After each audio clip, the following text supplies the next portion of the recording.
Hello students, आज हम लोग महाराष्ट्र बोर्ड के एसएससी का क्वेश्चन पेपर सॉल्व करेंगे। ठीक है, जो कि अलजेब्रा 2025 का है। इससे पहले मैंने 22 का और 24 का भी क्वेश्चन पेपर का सॉल्यूशन कंप्लीट दे चुका हूं और उन वीडियोस का मैं लिंक इसी डिस्क्रिप्शन बॉक्स में डाल दूंगा, तो वहां से आप जाकर के चेक कर सकते हैं और वो भी वीडियोस देख लीजिए। ठीक है, क्योंकि अगर आप चाहते हैं कि नेक्स्ट एकेडमिक ईयर में आपका जो परफॉर्मेंस है वो काफ़ी बूस्टअप हो जाए और 100% श्योर करने के लिए अगर आप चाहते हैं कि आपका marks max to max I means 40 out of 40 आ जाए, तो उसके लिए आपको कुछ वीडियोस को थोड़ा कॉन्सेंट्रेट होकर देखना पड़ेगा। तो चलिए हम लोग स्टार्ट करते हैं आज का पेपर का सॉल्यूशन, जो कि हमारा क्वेश्चन पेपर इस तरह से है। आप यहाँ पे देख सकते हो क्वेश्चन पेपर का जो फॉर्मेट है स्टार्ट यहाँ से होता है। ठीक है, तो यहाँ पे आप देखो कुछ नोट पॉइंट है, इसको आपको याद रखना है कि ये सब चीजें पहले आपको पढ़ लेना है। ठीक है, क्वेश्चन पेपर मिलेगा तो पहले आप क्वेश्चन पेपर को गो थ्रू कीजिए। पेपर का सॉल्यूशन कर रहे हैं हम किसका, 2025 का, और ये है algebra.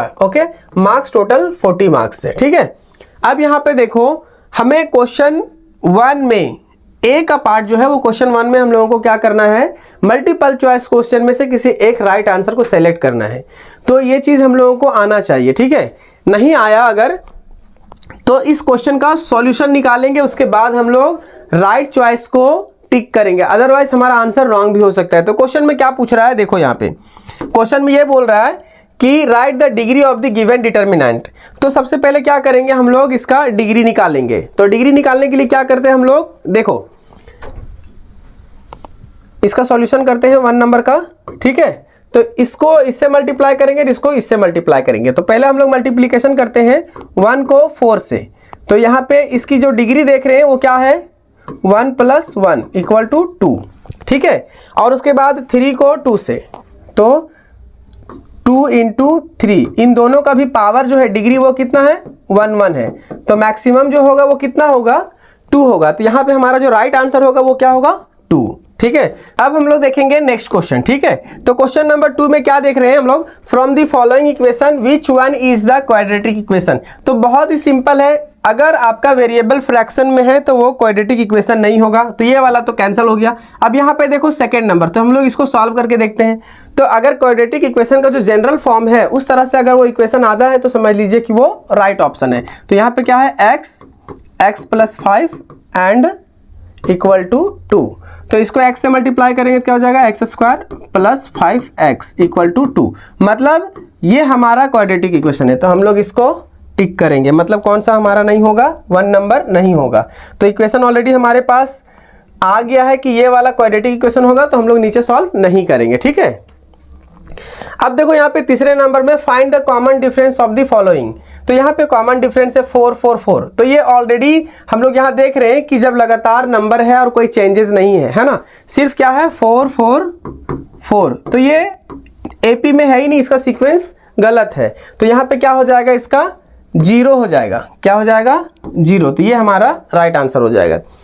Which number cannot represent a probability. बहुत सिंपल है, देखो ये नंबर हमारा हो सकता है क्योंकि डिनोमिनेटर अगर बड़ा है और न्यूमरेटर छोटा है तो ये नंबर हमारा होगा। ठीक है, उसके बाद में ये भी क्या है, 1.5 हो जाएगा ना, इसकी वैल्यू सेकंड नंबर में हम लोग चेक करते हैं बी में, तो 15/10 है ना।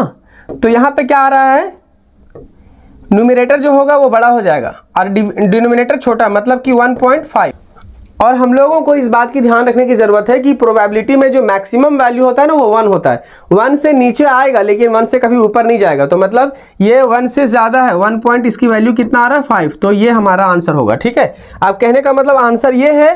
तो इस बात को आप क्लियर रखो कि ये रॉन्ग पेयर को चूज करना था, तो रॉन्ग पेयर ये वाला है, कैनॉट रिप्रेजेंट अ प्रोबेबिलिटी। ठीक है, तो हम लोगों को 15/10 ये प्रोबेबिलिटी को रिप्रेजेंट नहीं करता है।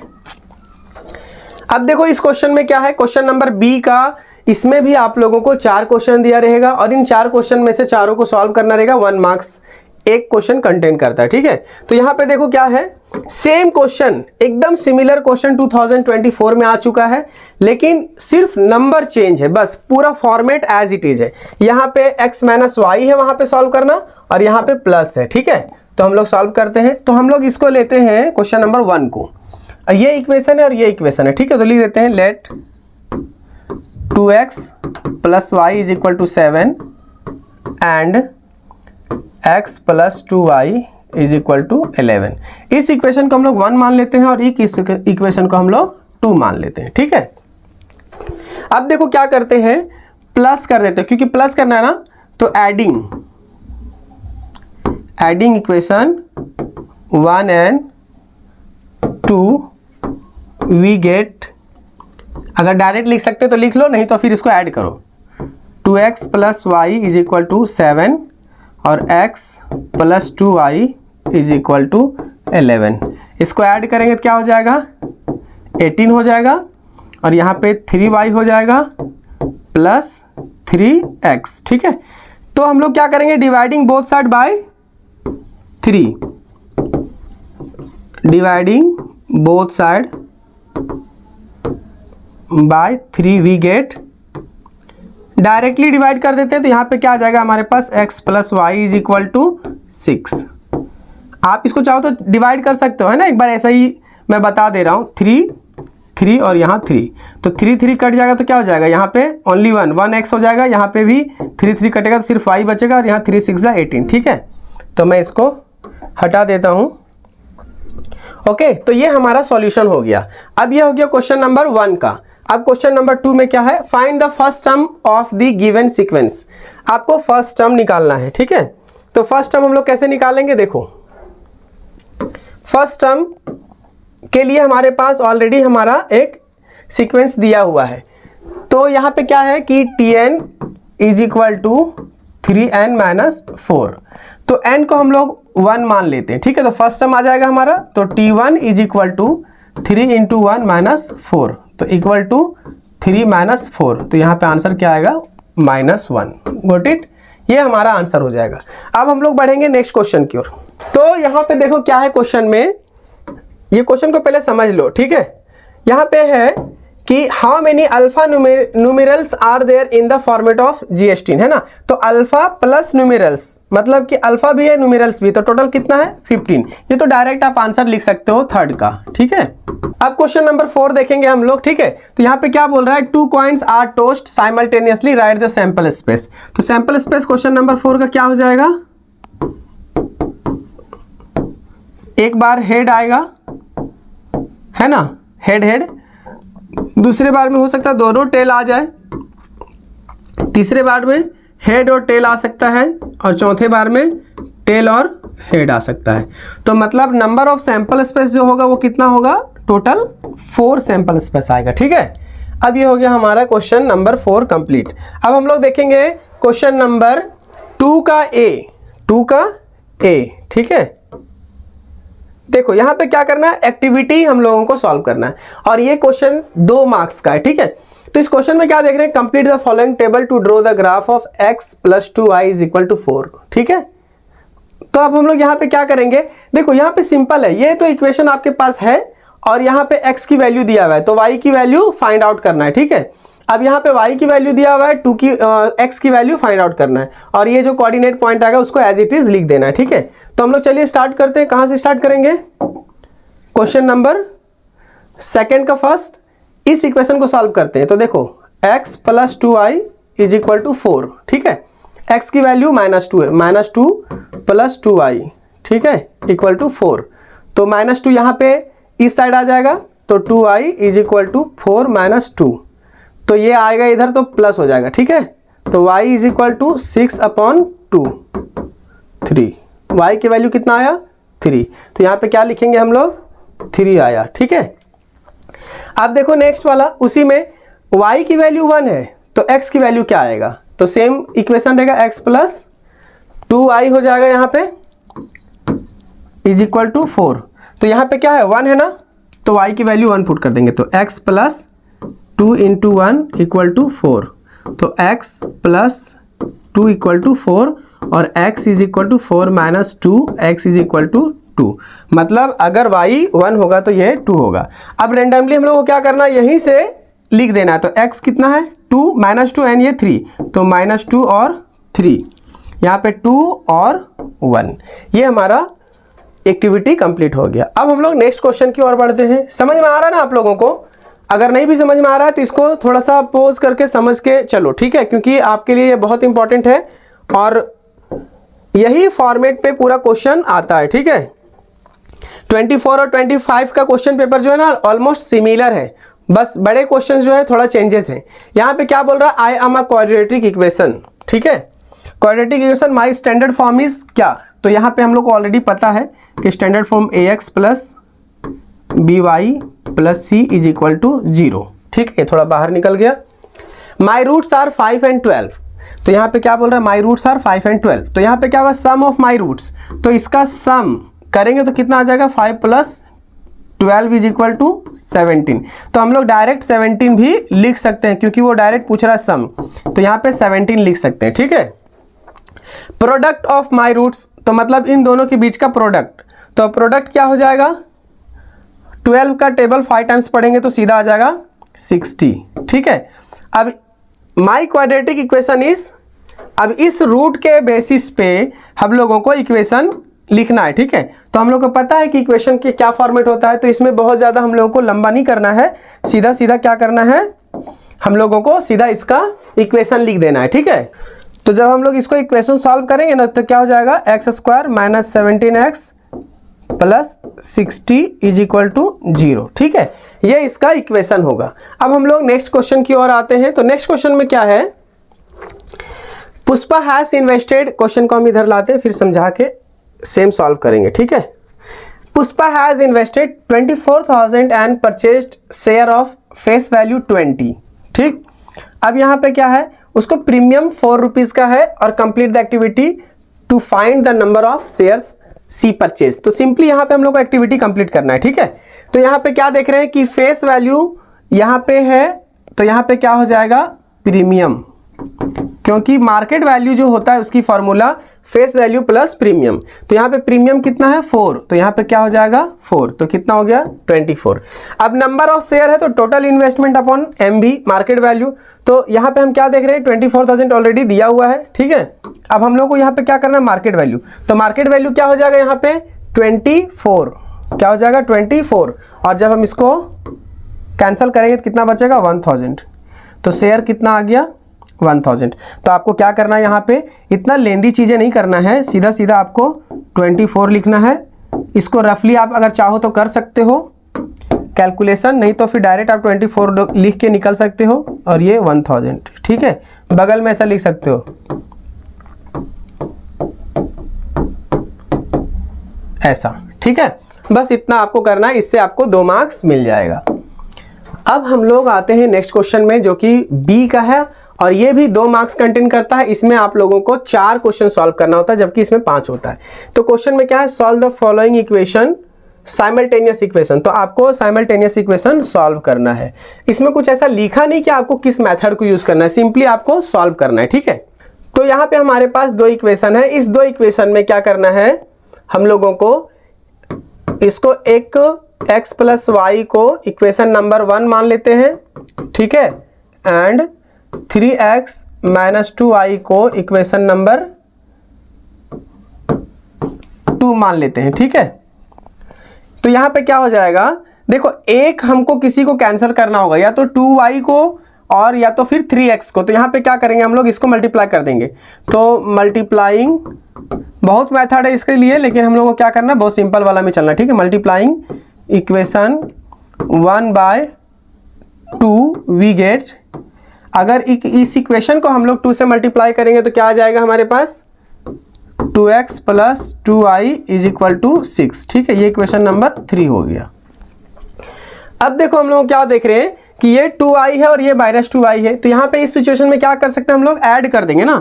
तो ऐड करेंगे तो क्या हो जाएगा, माइनस प्लस कैंसिल हो जाएगा। तो adding equation 2 and 3 we get, क्या मिल रहा है हम लोगों को, देखो सॉल्व करते हैं। 2x plus 2y is equal to 6, और यहाँ पे कौन सा इक्वेशन है, third number, second number 3x minus 2y is equal to 4, ठीक है।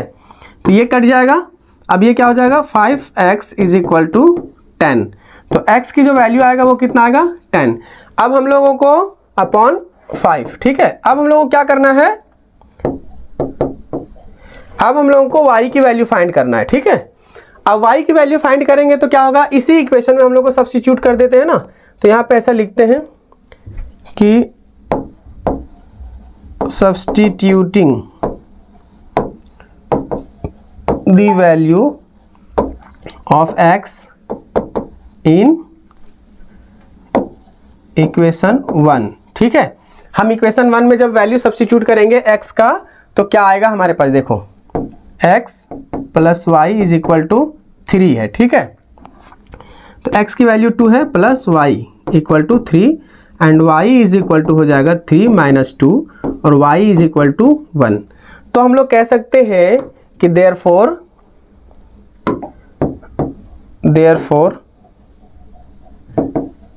the value of x is equal to 2 and y is equal to 1।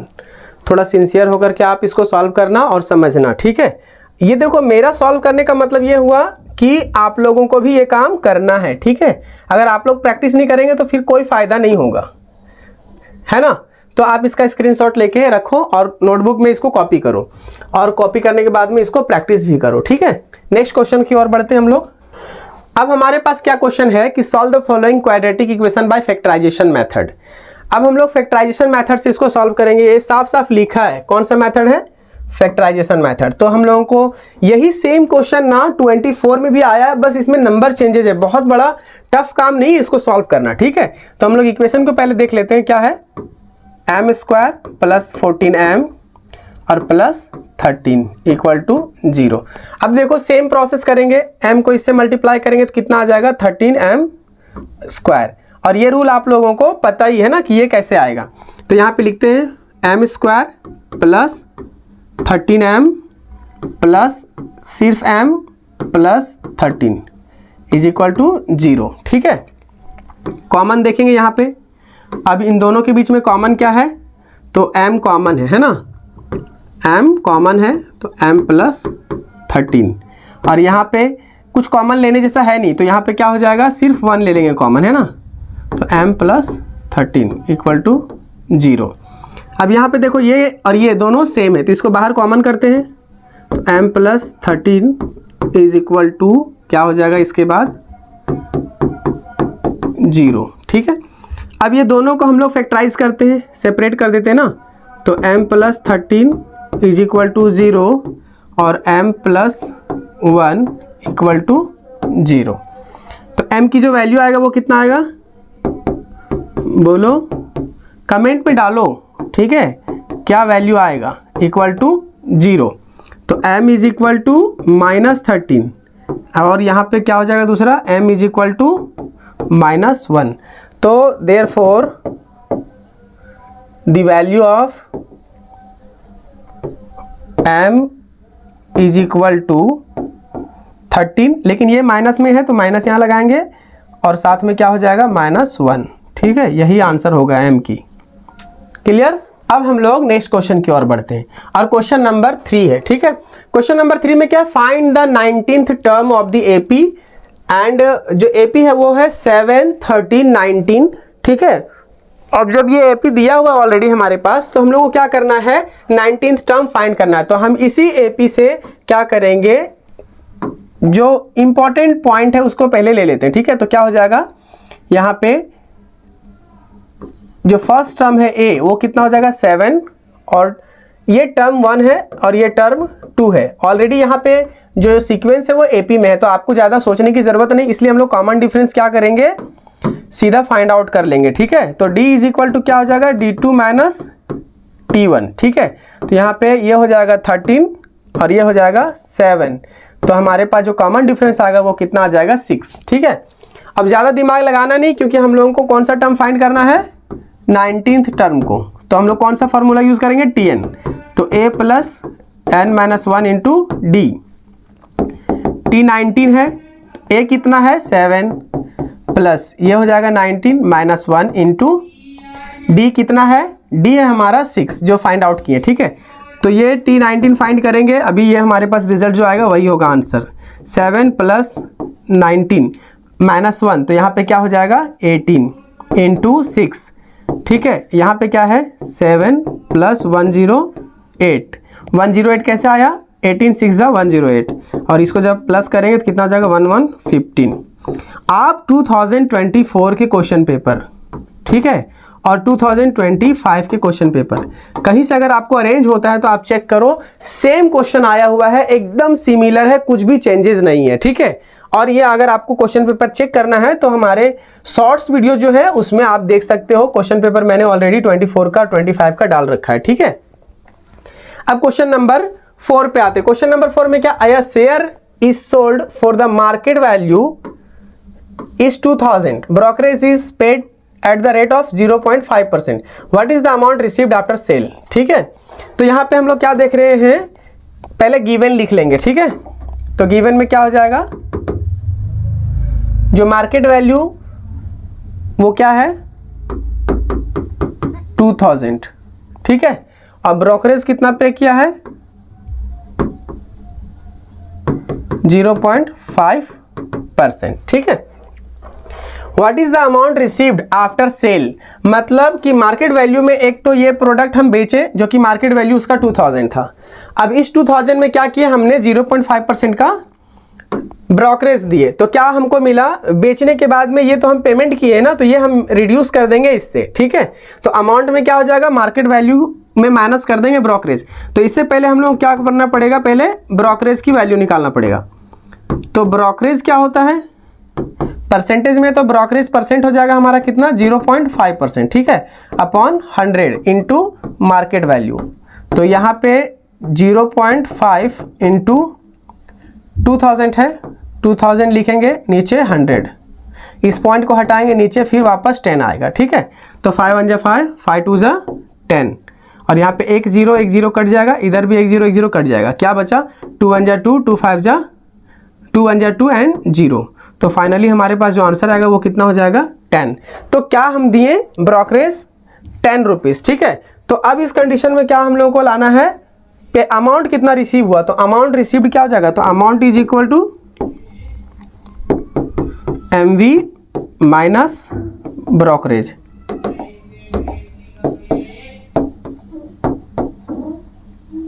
ठीक है। तो MV कितना है 2000 माइनस 10 रुपीज़, तो कितना हो जाएगा 1919, ये हमारा आंसर होगा, ठीक है। ये ब्रोकरेज हम रिसीव किए। तो अगर आप चाहो तो स्टेटमेंट लिख सकते हो, इसमें क्या लिखेंगे, अमाउंट रिसीव्ड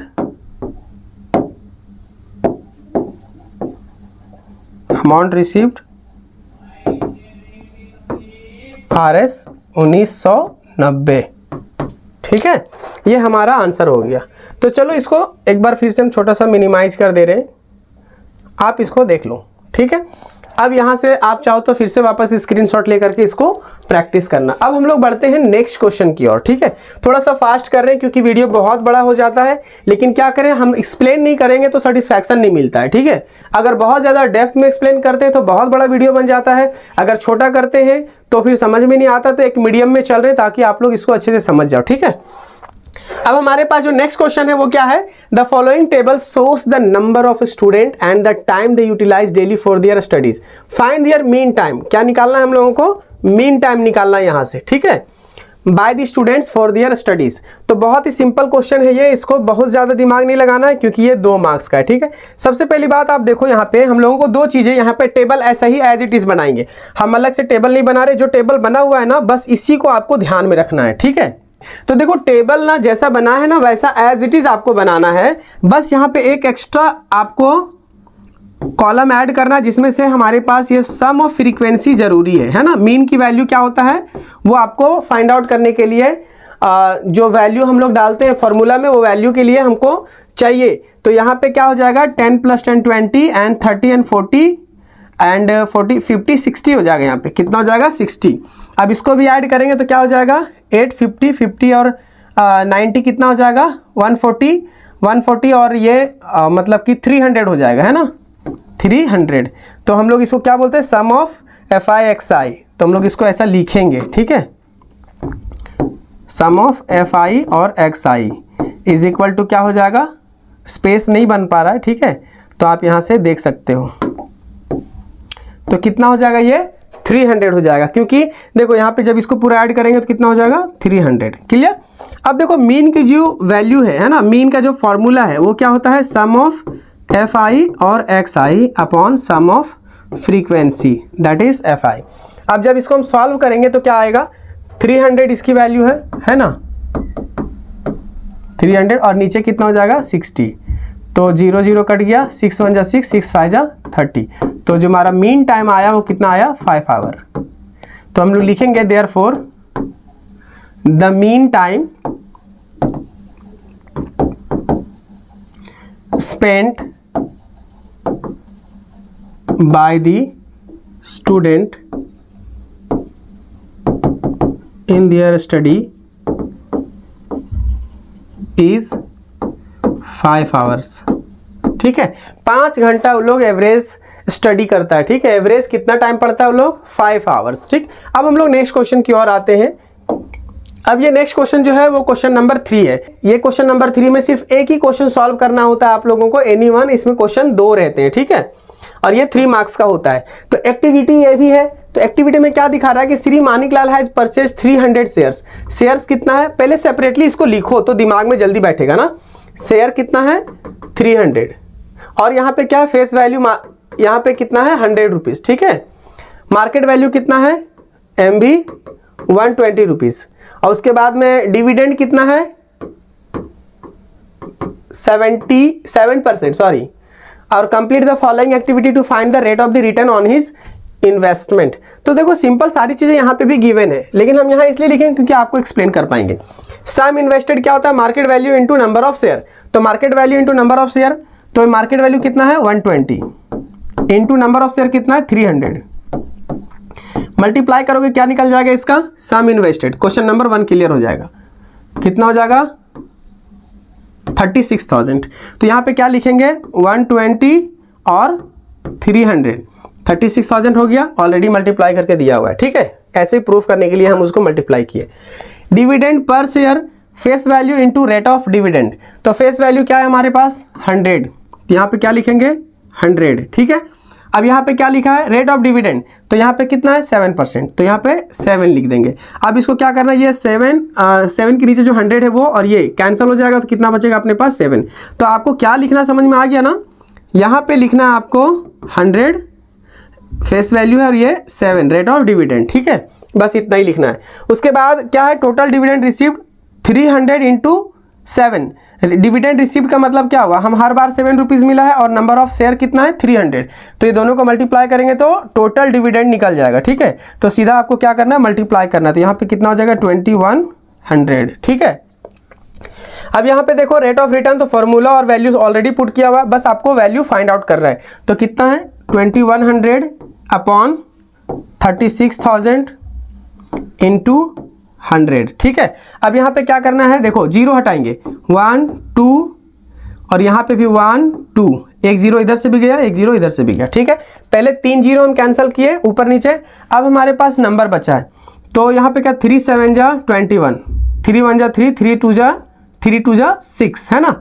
यहाँ पे कितना आ जाएगा 7 इंटू 10 अपॉन 12, फिर छोटा करते थोड़ा सा, ये 6 हो जाएगा और ये 5 हो जाएगा। ठीक है, इसके बाद भी हम थोड़ा सा आगे और बढ़ते हैं तो क्या हो जाएगा 7 इंटू 5 35 हो जाएगा ना, और यहाँ पे 6, तो 6 5 जा 30। ठीक है, यहाँ पे कितना बच जाएगा फिर 5, एक जीरो कैरी करेंगे तो यहाँ पे डेसिमल डालेंगे, तो 6 8 जा कितना होगा 48 है ना, कितना हो जाएगा 48, फिर 2 बचेगा 50 के नीचे, तो यहाँ पे फिर से क्या हो जाएगा, इसको 2 जीरो डालेंगे तो 6 3 जा 18।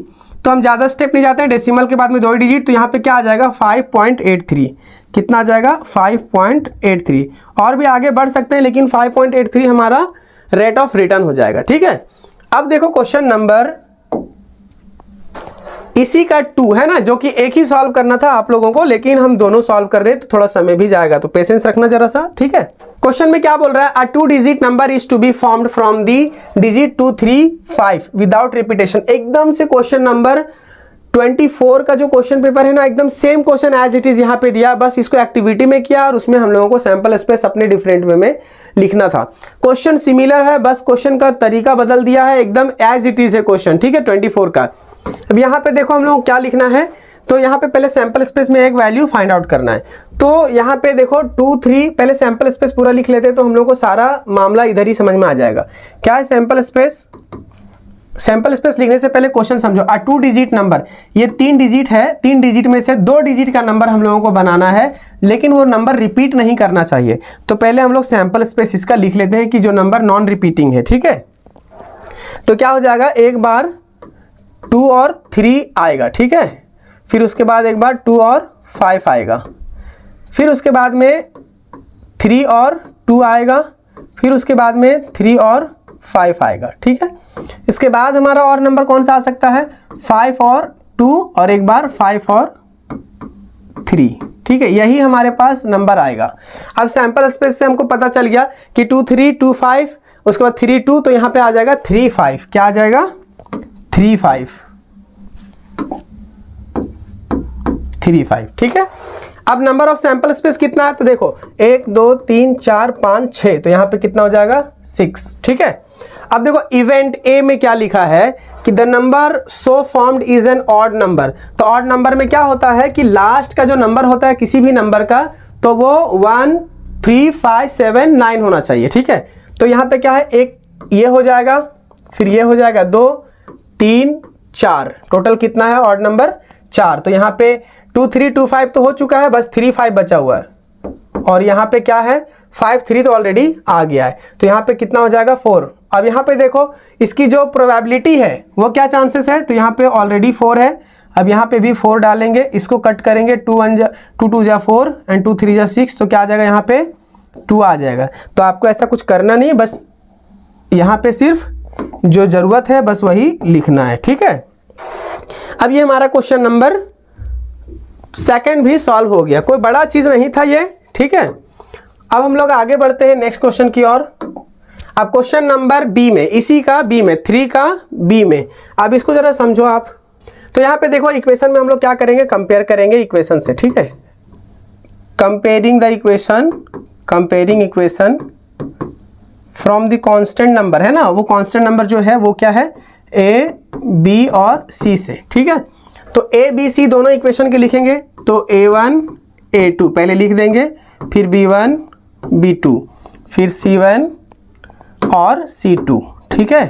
तो इसकी वैल्यू क्या होगा, आपको दोनों वैल्यू सही से लिखना है, क्योंकि यही अगर गलती किए आप तो फिर आपका कैलकुलेशन आगे कितना भी अच्छा करो वो गलत हो जाएगा, ठीक है। 4 3 18, अभी यहाँ कितना हो जाएगा 3 -2 और 5, ठीक है। अब यूजिंग क्रैमर्स रूल, तो क्रैमर्स रूल में क्या बोलता है कि डिटर्मिनेंट आप पहले फाइंड करो, फिर dx एंड dy, उनके बाद में हम लोगों को x और y की वैल्यू मिलेगा, ठीक है। तो यहाँ पे क्या हो जाएगा हमारा डिटर्मिनेंट इज इक्वल टू क्या होता है, a और b का रिलेशन है ना फॉर्मूले में, ठीक है, आप लोगों को याद भी होगा। तो a और b, अब इसकी वैल्यू हम पुट करेंगे तो क्या हो जाएगा 4x है ना यहाँ पे, तो यहाँ पे 4, तो यहाँ से देखने के बजाय आप यहाँ से देखा करो, ठीक है।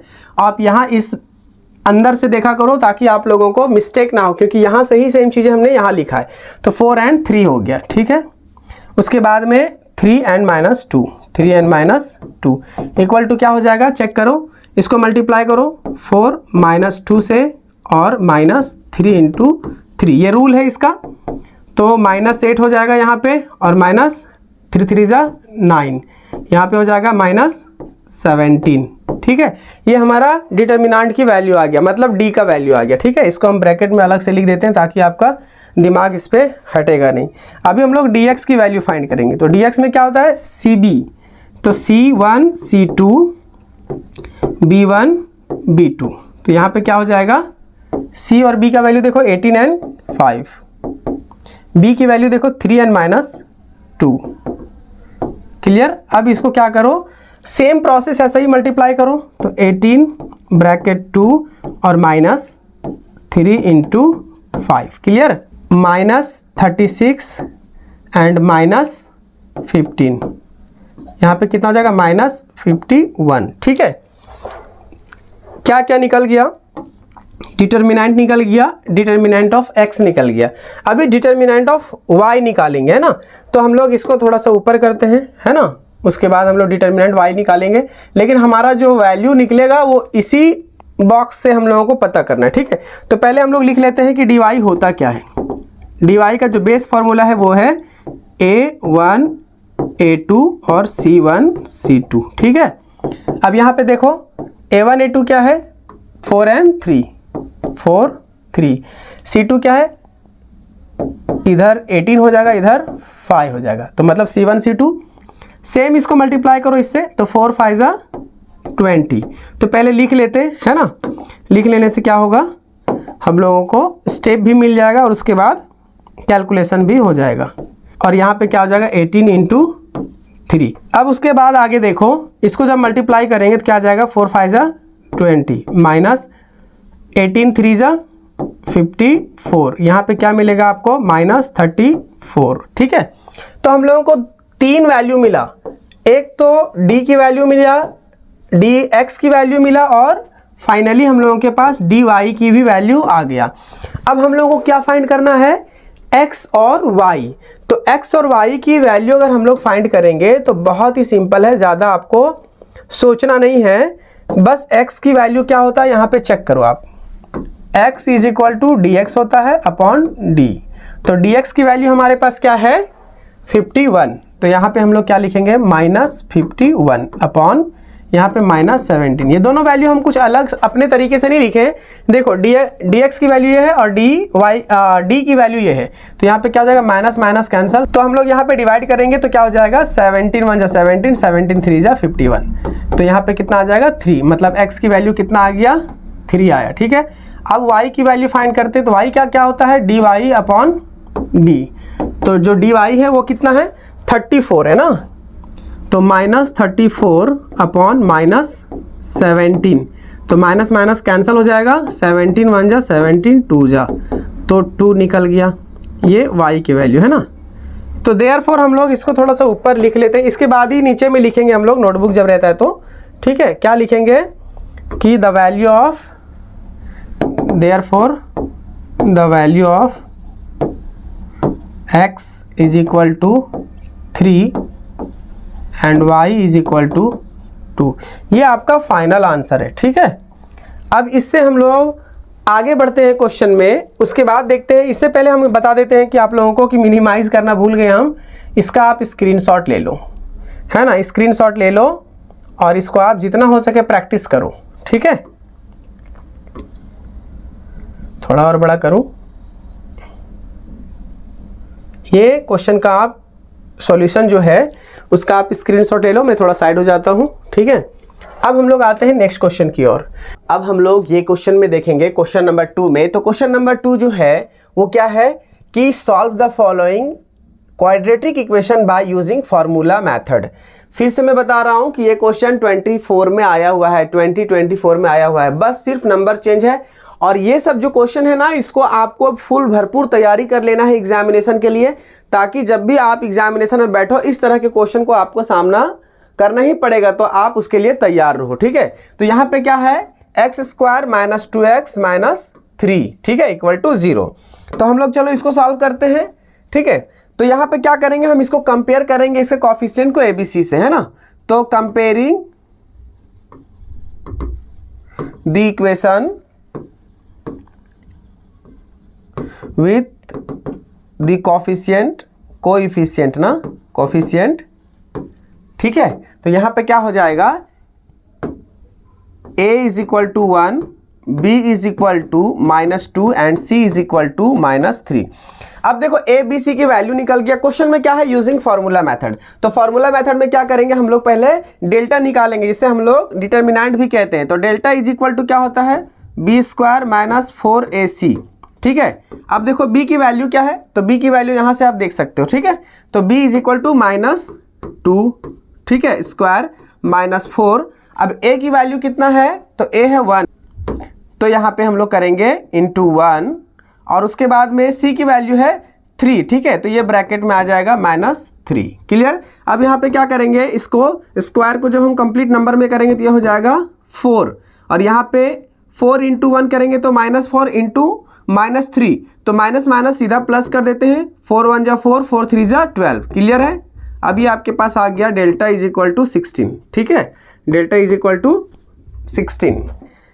अब हम लोगों को सीधा फॉर्मूला यूज करना है, ठीक है। तो यूजिंग फॉर्मूला है ना, क्या लिखेंगे, यूजिंग फॉर्मूला।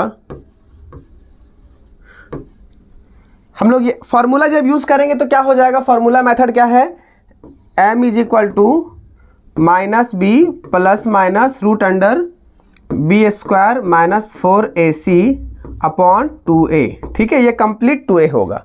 तो यहाँ पे आप देख लो दो वैल्यू आने वाला इसका, तो माइनस बी है तो माइनस बी की वैल्यू कितना हो जाएगा, -2, तो माइनस पहले और -2 यहाँ पे, ठीक है, plus minus as it is रहेगा, root under b square minus 4ac। आप यहाँ पे देख सकते हो root under b square minus 4ac, इसी की जो वैल्यू आया वो कितना आया है, 16, ठीक है। तो हम लोग सीधा वैल्यू यहाँ पे पुट करेंगे, under root 16 upon 2a, a की वैल्यू कितना है, 1 है तो 1 लिख देंगे, मल्टीप्लाई करेंगे तो डायरेक्टली हम लोग को वही मिलने वाला है, ओनली 2। अब यहाँ पे देखो माइनस माइनस प्लस 2 हो जाएगा, कितना हो जाएगा, 2 प्लस माइनस रूट अंडर, यहाँ पे क्या है 16 है ना, तो यहाँ पे हम लोग क्या लिखेंगे 16, और यहाँ पे सिर्फ 2 equal to 2 plus minus 16 under root है तो बाहर करेंगे तो कितना हो जाएगा, 4 अपॉन 2, ठीक है। अब उसके बाद हमारे पास क्या है, एक बार इसको हम प्लस करेंगे और एक बार माइनस करेंगे, ठीक है। तो यहाँ पे हो जाएगा एक बार 2 प्लस 4 अपॉन 2, यहाँ पे एक बार ये हो गया और दूसरा जो होगा वो हो जाएगा 2 माइनस 4 अपॉन 2, ठीक है। अब यहाँ पे 2 प्लस 4 कितना होता है, 6 होता है ना, तो 6 अपॉन 2 और दूसरा क्या हो जाएगा हमारे पास -2 अपॉन 2, ठीक है।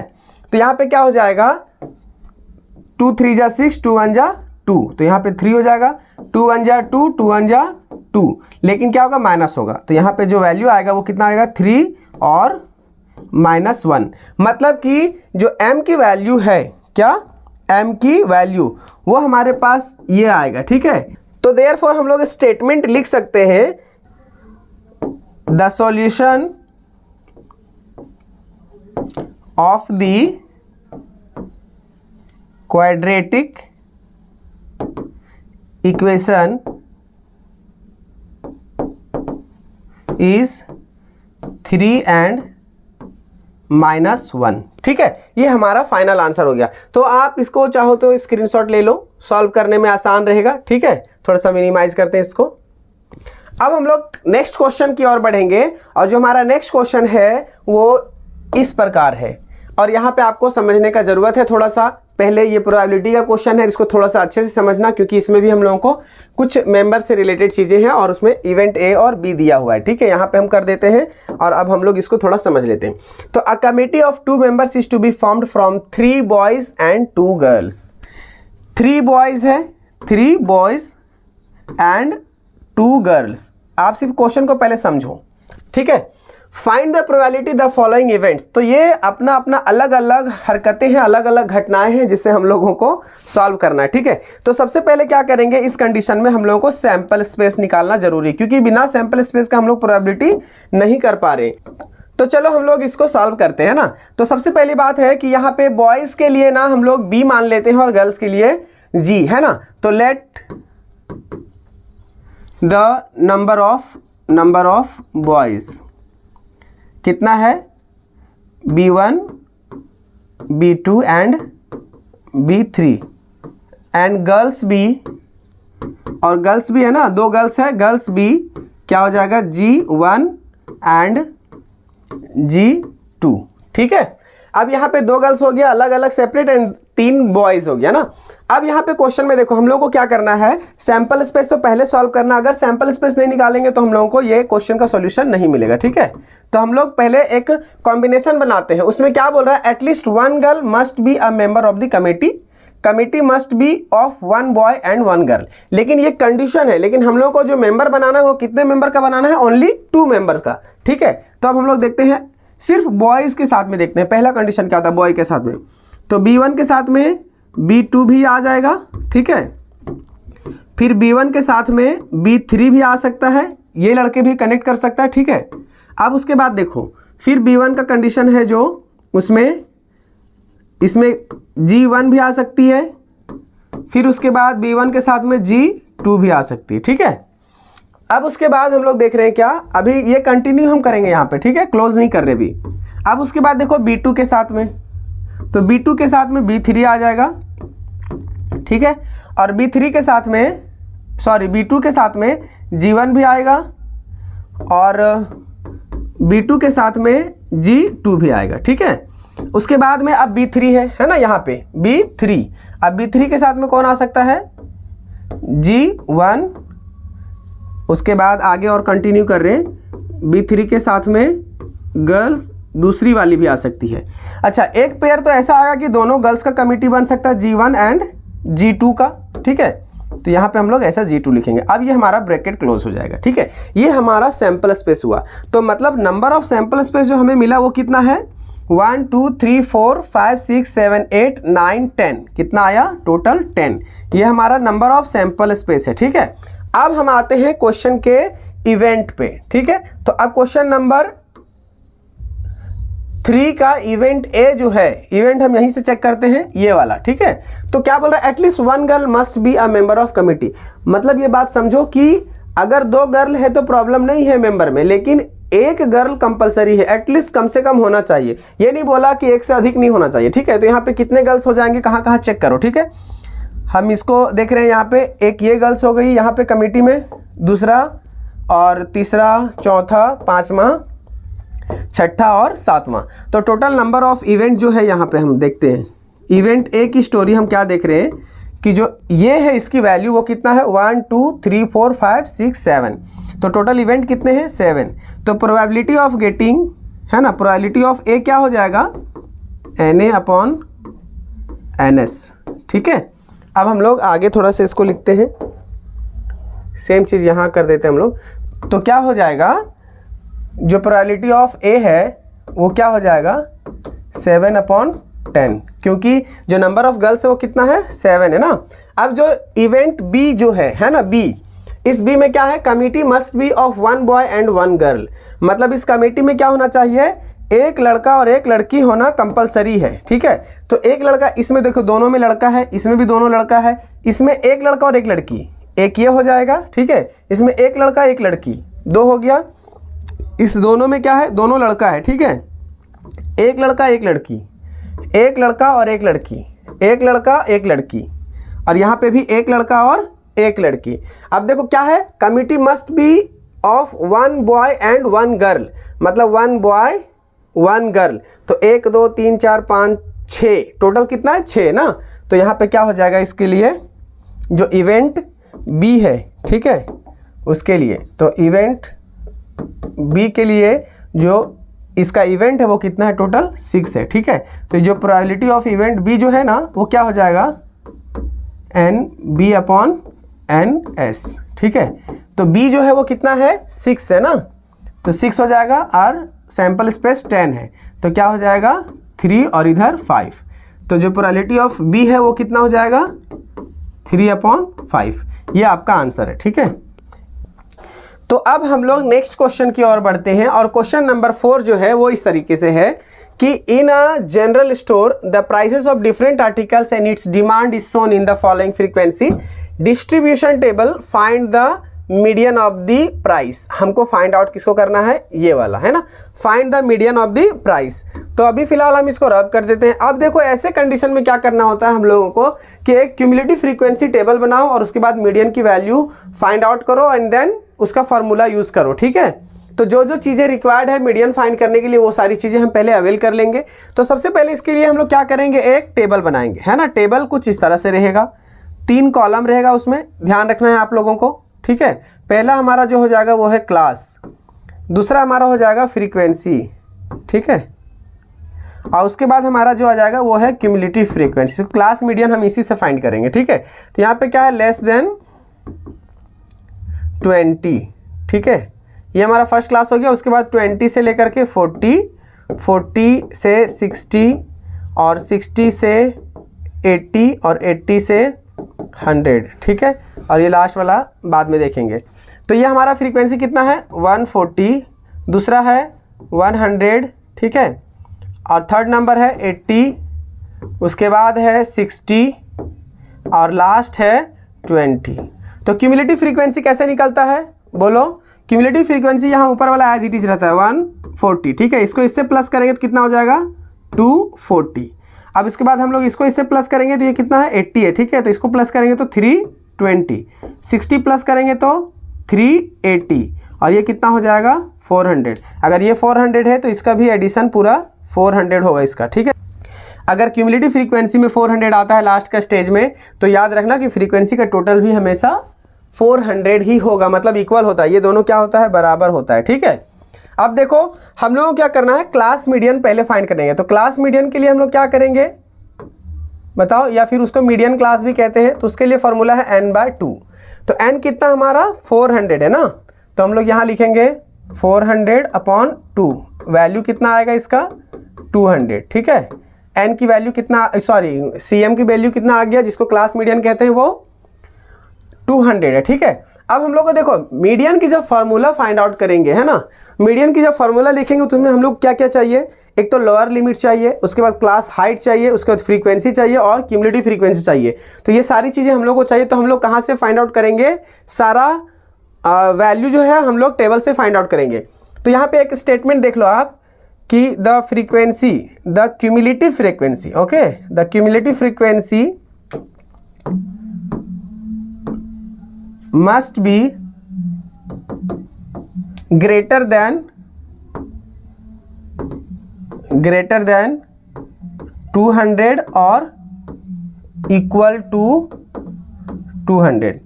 अगर आपको क्यूमुलेटिव फ्रीक्वेंसी फाइंड आउट करना है उसके क्लास को, तो क्लास जब हम फाइंड आउट करेंगे तो क्या हो जाएगा हमारा, ये आपको ध्यान में रखना है कि वो 200 के बराबर होना चाहिए और या तो फिर 200 से बड़ा होना चाहिए। मतलब हमारी जो क्लास मीडियन की जो वैल्यू आया वो कितना है 200।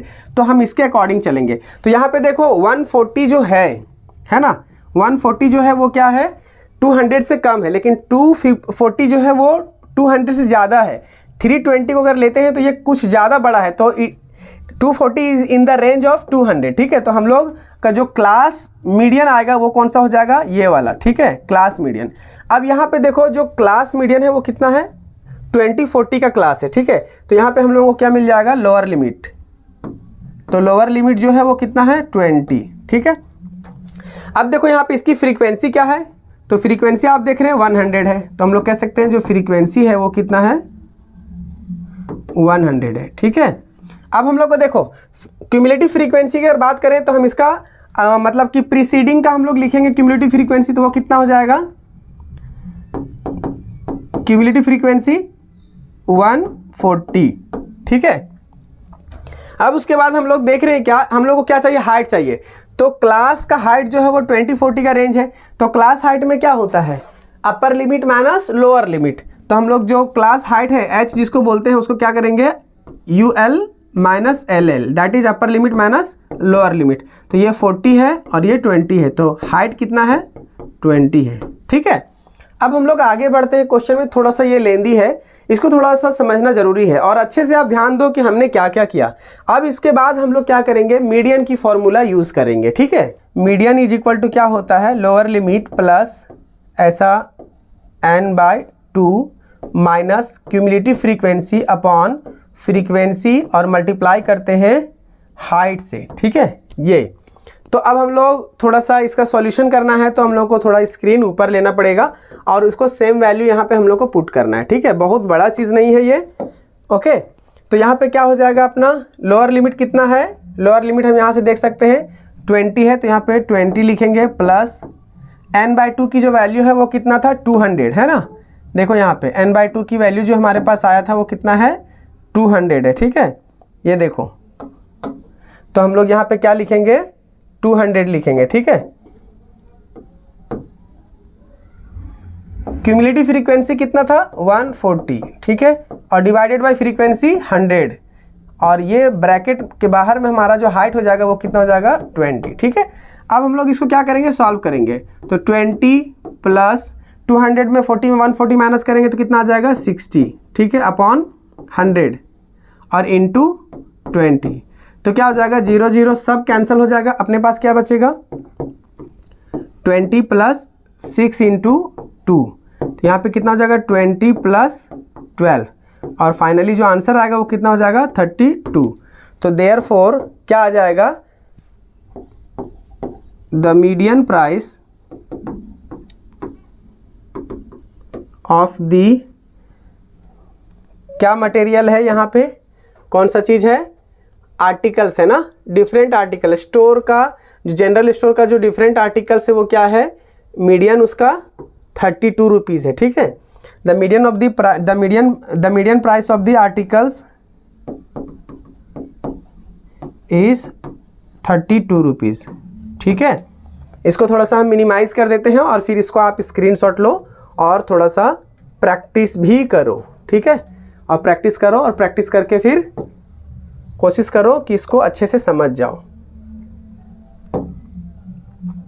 यहाँ पे रोक देते हैं कैलकुलेशन, लेकिन फिर भी पूरा पता नहीं चल रहा है। ठीक है, यहाँ से आप लोग स्क्रीनशॉट ले लो और ये स्क्रीनशॉट को अपने नोटबुक में कॉपी करो, उतारो और फिर प्रैक्टिस करो। अब देखो अपने पास एक क्वेश्चन और आया हुआ है। ठीक है, अपने पास एक क्वेश्चन ये है कि solve any 2 sub questions from the following, find the value of m if the quadratic equation is in such a way. ठीक है, तो ये क्वाड्रेटिक इक्वेशन है, हम लोगों को इसकी वैल्यू फाइंड आउट करना है। ठीक, तो कैसे फाइंड आउट होगा बताओ, ये नॉर्मल है, कुछ फॉर्मूला नहीं है, कुछ भी कंडीशन नहीं है, बस ये क्वेश्चन का जो क्वाड्रेटिक इक्वेशन है उसमें रियल एंड इक्वल रूट्स है, बस यही सबसे इंपॉर्टेंट चीज़ है। ठीक है, तो हम लोग ऐसे कंडीशन में क्या करेंगे, पहले इक्वेशन को लिखते हैं, हियर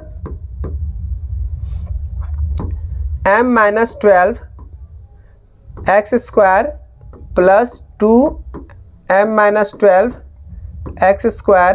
x है प्लस 2 = 0। ठीक है, अब ये हमारे पास में ऐसा इक्वेशन है। अब सिंगल नंबर तो है नहीं, तो हम लोग को थोड़ा प्रॉब्लम होगा, इसको फैक्टराइज कर नहीं सकते हैं।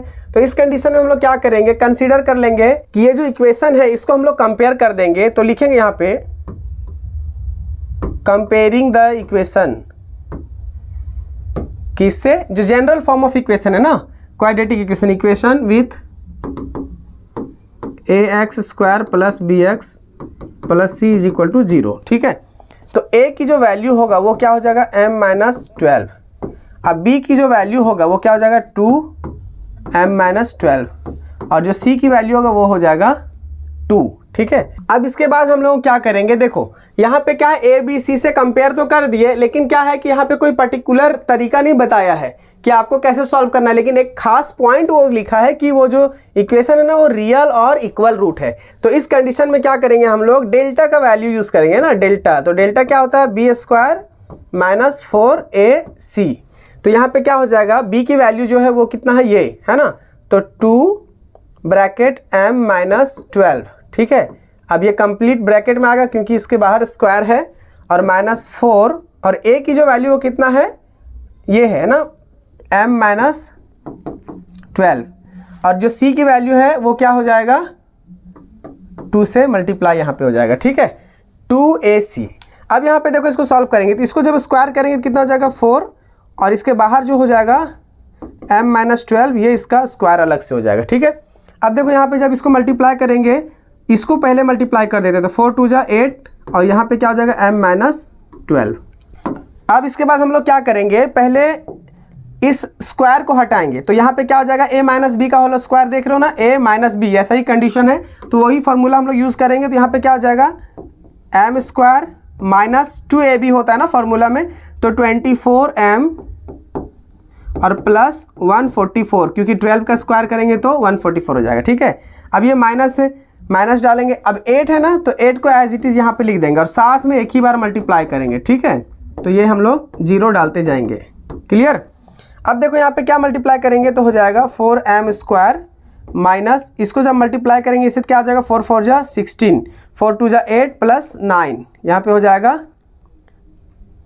m प्लस, अब इसको जब मल्टीप्लाई करेंगे इससे, है ना, इससे, तो क्या हो जाएगा 4 × 4 = 16, कैरी 1, 4 × 4 = 16 + 1 17, कैरी 1 एंड 4 × 1 = 4 + 5। ठीक है, ये हो गया। अब यहाँ पे देखो -8m हो जाएगा और यहाँ पे प्लस, इसको जब मल्टीप्लाई करेंगे इससे तो 96, ठीक है, = 0 हो जाएगा। अब इसके बाद देखो पहले हम इक्वेशन में जितने भी नंबर सेम है ना, सिमिलर टाइप को, उसको पहले अरेंज कर देते हैं। तो यहाँ पे क्या हो जाएगा 4m² एज इट इज़ रहेगा, माइनस यहाँ पे देखो 96 और 8, ठीक है, तो कितना हो जाएगा 104 m, ठीक है। अब यहाँ पे देखो 576 और 96, तो 662 हो जाएगा, प्लस है तो प्लस, 12 का 2 हो जाएगा, कैरी 1। अब उसका 9 + 7 16 हो गया, 16 + 1 17 का 7 कैरी 1, ठीक है। और उसके बाद में 5, ये हो जाएगा 672 = 0। अब ये जो इक्वेशन है ना हमारे पास, ये इक्वेशन एक्चुअल में हमारे पास क्वाड्रेटिक इक्वेशन ही है, ठीक है। अब हम लोग को इसमें m की वैल्यू निकालना है, तो m की वैल्यू कैसे निकालेंगे, तो इसको फैक्टराइज करेंगे, है ना, इसको हम लोग फैक्टराइज करेंगे। तो इसको थोड़ा सा इधर लाते हैं। अब यहाँ पे देखो क्या है ना कि ये बहुत बड़ा नंबर है, तो इसको सबसे पहले हम लोग क्या करते हैं, डिवाइड कर देते हैं 4 से, और ये 4 से डिवाइड हो भी जाएगा, ठीक है। तो ये पूरा इक्वेशन 4 से डिवाइड कर देंगे। तो हम यहाँ लिखते भी हैं ऐसा कि डिवाइडिंग इक्वेशन, इसको 1 मान लिए, ठीक है, इक्वेशन 1/4, ठीक है। तो पूरा होल इक्वेशन को डिवाइड करेंगे तो 4 कट जाएगा, तो यहाँ पे सिर्फ m² आ जाएगा। यहाँ पे कितना आएगा अगर 4 से डिवाइड करेंगे तो 4 × 2 = 8 एंड 4 × 6 = 24, ठीक है। तो यहाँ पे कितना हो जाएगा -26m। उसके बाद यहाँ पे देखो 4 से डिवाइड करेंगे तो क्या हो जाएगा, इसको हम डिलीट कर देते हैं। 4 से डिवाइड करेंगे तो कितना हो जाएगा, यहाँ पे 4 × 1 = 4, 2 बचा, 2 और 7 27, तो यहाँ पे 6 हो जाएगा, 4 × 6 = 24 और 3 बचा, 3 × 2 = 32 हो गया, तो 4 × 8 = 32, है ना, तो 168 आएगा, ठीक है, +168 = 0। अब देखो यहाँ पे क्या है, हमारे पास में एक छोटा सा इक्वेशन हमारे पास आया। अब इस इक्वेशन को हम लोग को प्रॉपर सॉल्व करना पड़ेगा। तो यहाँ पे क्या करते हैं हम लोग, फैक्टराइजेशन मेथड में इसको हम लोग मल्टीप्लाई करेंगे। तो 168 किसका फैक्टर है, 168 इसका फैक्टर है, ये 12 और 14 का, ठीक है। जब दोनों को प्लस करेंगे तो 26 आ जाएगा, मल्टीप्लाई करेंगे तो 168 आ जाएगा, ठीक है।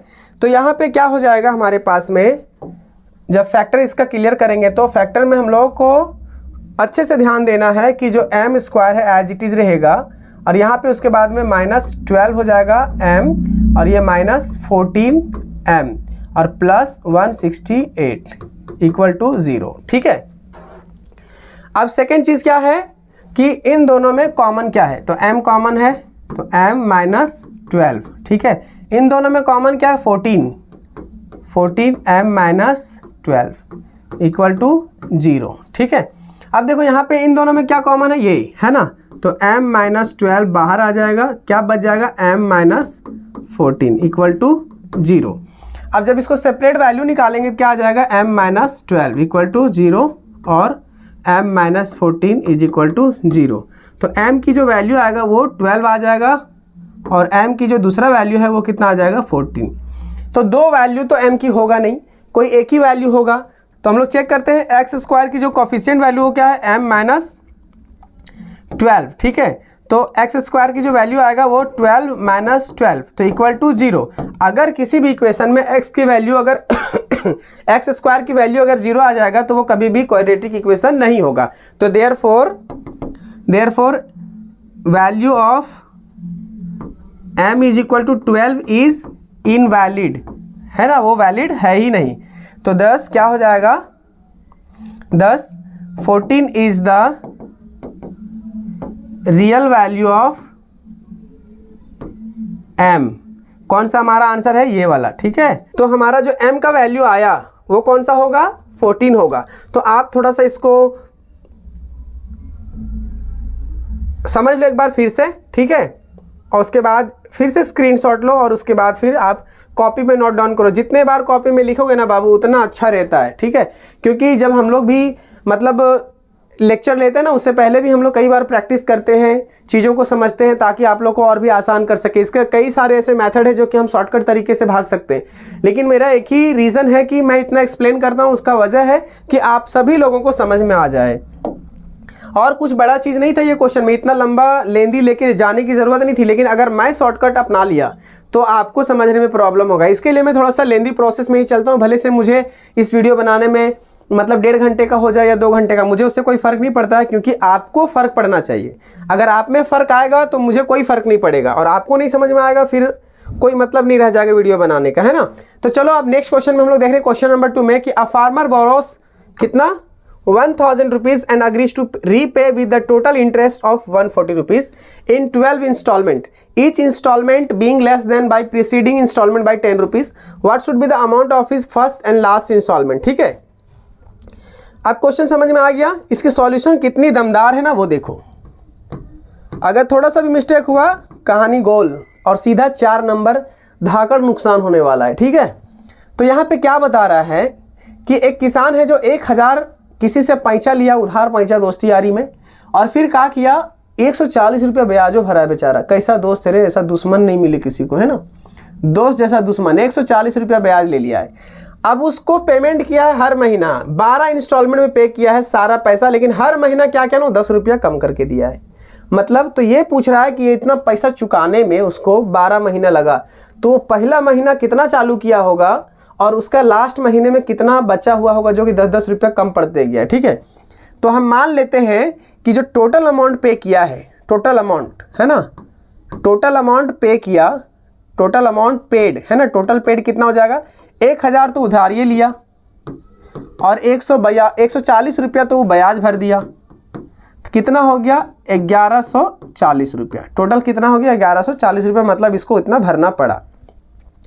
हर महीना वो क्या कर रहा है 10 रुपया कम दे रहा है पहले महीने से। ठीक है, तो हमारे पास जो नंबर ऑफ टर्म्स है ना, जो नंबर ऑफ टर्म्स है वो कितना महीना भरा है 12 मंथ्स। क्लियर। अब देखो 12 मंथ्स, उसके बाद में फाइनली कितना कम कर रहा है, रिड्यूसिंग अमाउंट है उसका 10 रुपीज़, तो कितने का डिफरेंस हर बार कर रहा है कम, हर बार 10 रुपये का, तो कॉमन डिफरेंस कितना हो रहा है बार बार 10 रुपीज़ का। ठीक है, तो ये क्या जा रहा है माइनस हो रहा है ना, 10 रुपये माइनस कर रहा है महीने में। तो हम लोग जानते हैं कि जो SN की जो फॉर्मूला था टोटल सम है ना, तो SN जो है वो कितना है n/2 2a plus n-1 into D. ठीक है, तो ये जो टोटल सम है वो कितना पे किया है, तो 1140 इक्वल टू n जो number of days, number of month है वो कितना है 12 है अपॉन 2। ठीक है, जो फर्स्ट टर्म है वही तो नहीं पता है, प्लस नंबर ऑफ टर्म्स तो पता है 12 है -1, और कितना पे कर रहा है हर महीना 10 रुपया कम। ठीक है, तो डिफरेंस हो गया कॉमन वो। अब यहाँ पे देखो इसको हटा दो तो 6 बचेगा, तो कितना हो जाएगा 1140 इक्वल टू 6, और यहाँ पे क्या हो जाएगा 2a। अब इसको हटा देंगे तो क्या हो जाएगा +11 और ब्रैकेट में -10 तो बचले रहेगा। ठीक है, अब इसको जब सॉल्व करेंगे आगे तो क्या हो जाएगा 1140 equal to 6 as it is रहेगा। अब यहाँ पे देखो 2a, अब यहाँ पे माइनस प्लस माइनस तो 110 हो जाएगा। ठीक है, अब यहाँ पे ब्रैकेट हो जाएगा। ठीक है, अब हम लोग क्या करेंगे, इसको इससे डिवाइड कर देंगे, इक्वेशन हमारा कुछ इस तरीके से बनेगा। ठीक है, तो ये हमारा हो जाएगा 1140 इक्वल टू, एक बार फिर से रिपीट लिख देते हैं 2a - 11 10। ठीक है, तो यहाँ पे 1140 डिवाइडेड बाई 6, ये वाला इधर उतार दिए, इक्वल टू 2a - 11 10 है ना 110। अब यहाँ पे देखो 6 का टेबल में, तो पहले छोटा सा कर लेते हैं, तो 2 3 जा 6, 2 5 जा 10, 2 7 जा 14 और 0। और फिर यहाँ से देखो 3 1 जा 3, 3 1 जा 3, 2 को बचा यहाँ पे 2, और 2 और 7 कितना हो गया 27, तो 3 9 जा 27 और इधर एक 0। ठीक है, कितना आ गया हमारे पास 190 इक्वल टू 2a - 110। अब इसको इधर सरकाएंगे, क्या बचेगा हमारे पास 190 प्लस 110 इक्वल टू 2a। अब यहाँ पे क्या हो जाएगा 100 प्लस ये मिला के 200 है ना साथ में, तो कितना हो जाएगा टोटल 300 रुपया। 300 हो गया 2a, तो 300 divided by 2 is equal to a, कितना बचेगा 150। तो देयरफॉर द फर्स्ट इंस्टॉलमेंट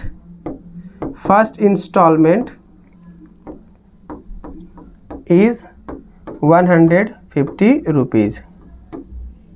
ठीक है, अब क्या पूछा है क्वेश्चन में, लास्ट इंस्टॉलमेंट भी बताना है आपको।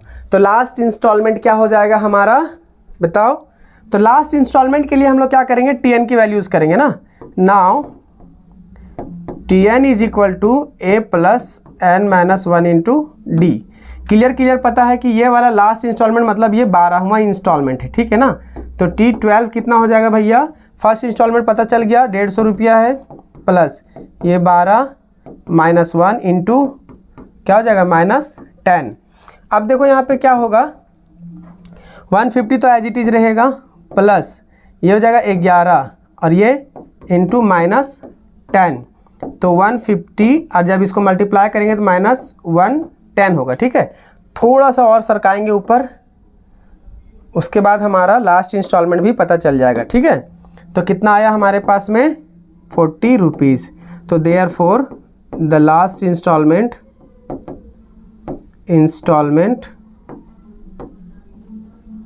वाज ₹40, ठीक है। ये आपका आंसर हो गया, ठीक है। और यहाँ पे भी फर्स्ट इंस्टॉलमेंट कितना था, 150 रुपया। तो 150 रुपया पहला महीना दिया और ऐसा 140 130 ऐसा करते करते 12वां महीना में कितना दिया, 40 रुपया दिया, ठीक है। अब हम लोग नेक्स्ट क्वेश्चन की ओर बढ़ते हैं और नेक्स्ट क्वेश्चन में कुछ इस तरीके से, ठीक है। तो the table shows the marks of 180 students in mathematics. पूरा बच्चा 180 है, उन लोगों का सबका मार्क्स यहाँ पे दिखाया है। तो ये हमारा टेबल है, ठीक है। अब इस टेबल में क्या करना है हम लोगों को, पहले x की वैल्यू फाइंड करेंगे। क्या करेंगे, x की वैल्यू और ये 2x की वैल्यू। तो सीधी हम लोग बहुत ही आसानी से फाइंड आउट कर लेंगे, बताते हैं अभी। उसके बाद फिर हिस्टोग्राम में इसको प्रेजेंट करना है। तो पहले क्या करेंगे हम लोग, जो अपना टारगेट है वो x की वैल्यू फाइंड करना है, ठीक है। तो ये क्या है, एक मतलब मार्क्स जो है ना वो टोटल मार्क्स है। तो टोटल मार्क्स है तो यहाँ हम लोग को पता चल जाएगा। तो फ्रॉम टेबल से सब कुछ करेंगे, ये सारा जोड़ करके कितना आ रहा है 180, ठीक है। तो यहाँ पे हम लोग क्या करेंगे, ऐड करेंगे। तो क्या हो जाएगा 25 plus x plus 30 plus 2x plus 65 is equal to 180, ठीक है। अब उसके बाद हम लोग क्या देख रहे हैं यहाँ पे कि 1x प्लस 2x कितना हो जाएगा 3x, और इसको जब ऐड करेंगे तो 55 और 65 कितना हो जाएगा 120, कितना हो जाएगा 120, ठीक है। फिर से जोड़ लो, 60 प्लस 70 80 90 9 3 12 120, सही है।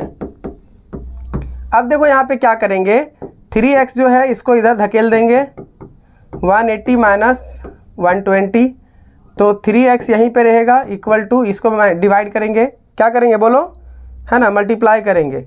कुछ कमेंट में डालो, कभी कभी कुछ गलत मुंह से निकल जाता है, ठीक है। तो ये हो जाएगा हमारा 60 और यहाँ पे x इज इक्वल टू क्या हो जाएगा 60/3, काट देंगे तो 20 बचेगा, x is equal to 20, clear है। अब देखो हमारे पास x की वैल्यू कितना आया 20। तो सिंपल बात है, बगलिया में लिख देते हैं, टेबल बनाने की ज़रूरत नहीं है। तो x इज इक्वल टू 20, तो इसका x का डबल है तो ये हो जाएगा 40, ठीक है, बात ख़त्म। अब यहाँ पे देखो हम लोगों को क्या करना है, हिस्टोग्राम बनाना है। हिस्टोग्राम के लिए क्या करेंगे, एक ग्राफ पेपर लेना है और ग्राफ पेपर को क्या करना है, उसमें नंबर रिप्रेजेंट करके सीधी आंसर ले आना है, ठीक है। तो ये हमारा हो गया ग्राफ पेपर, और ये ग्राफ पेपर में हम लोग क्या करेंगे, देखो बहुत ही सिंपल है, ठीक है।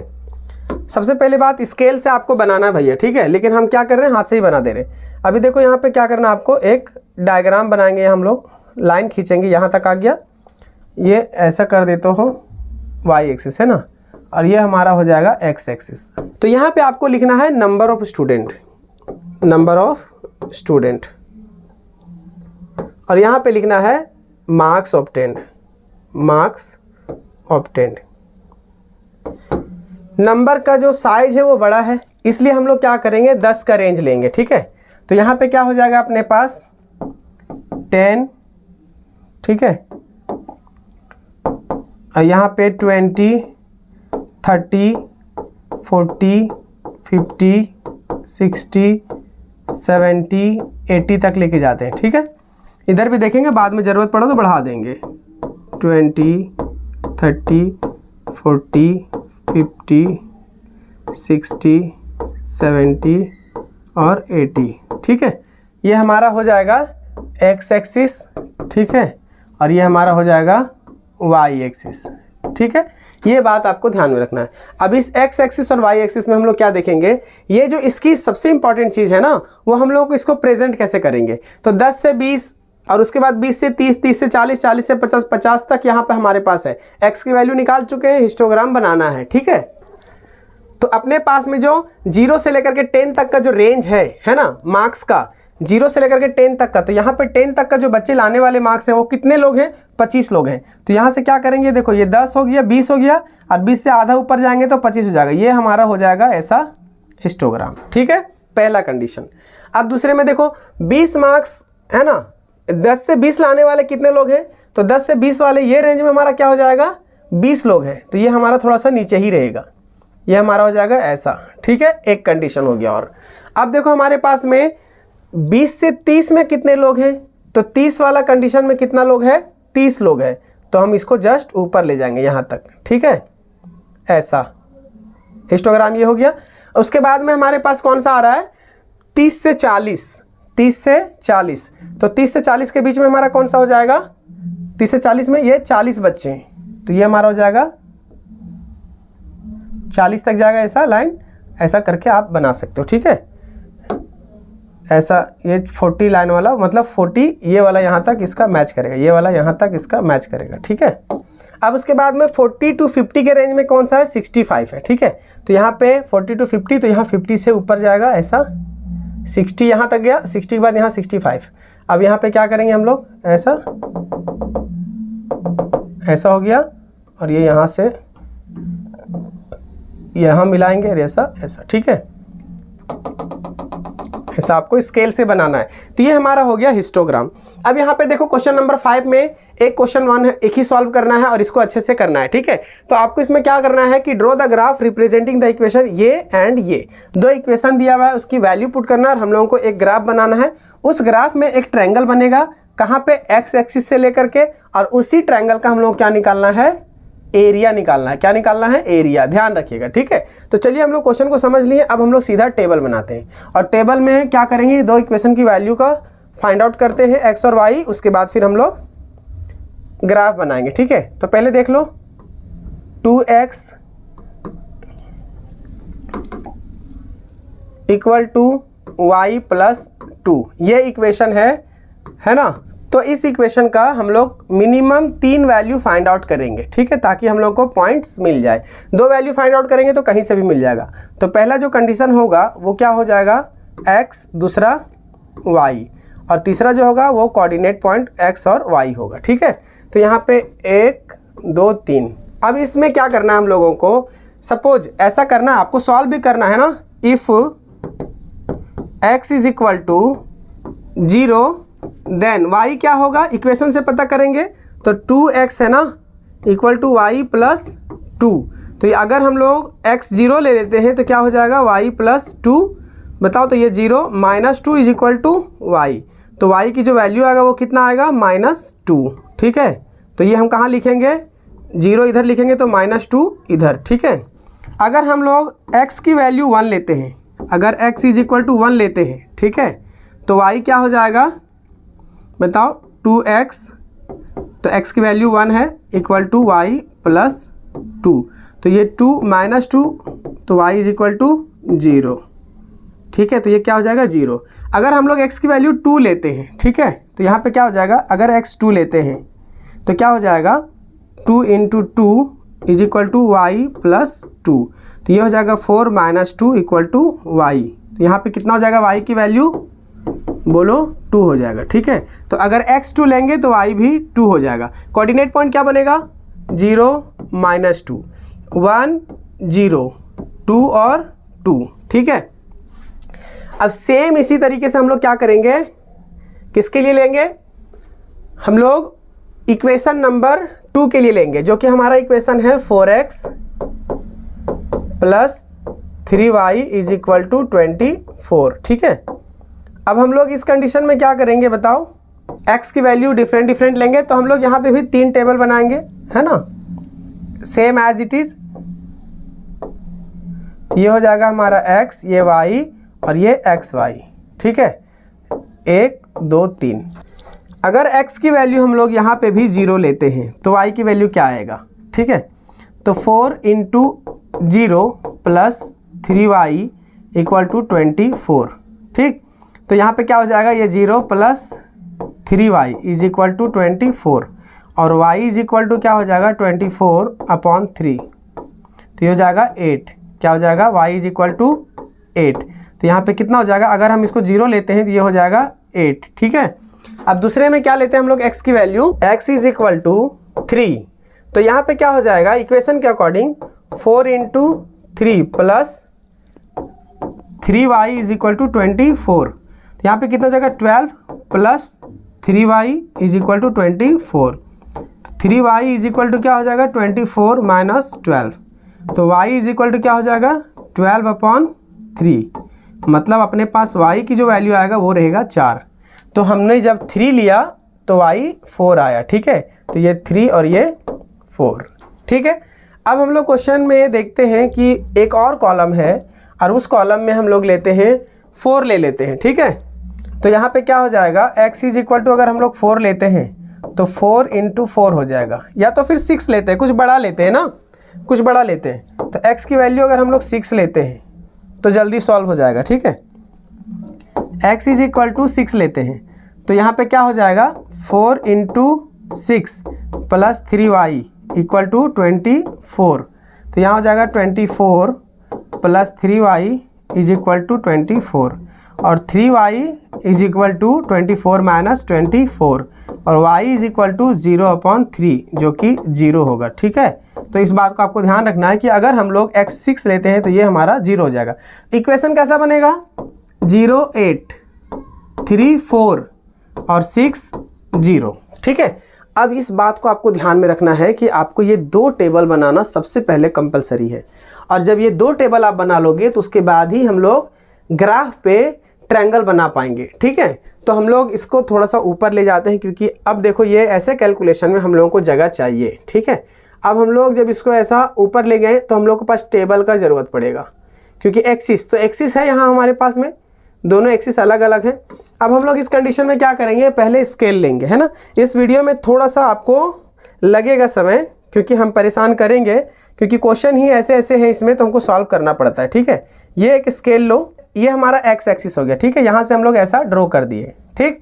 अब उसके बाद देखो हमारे पास में जो वाई एक्सिस के लिए है, वाई एक्सिस के लिए हम लोग क्या यूज़ करेंगे, सेट स्क्वायर यूज़ करेंगे, ठीक है।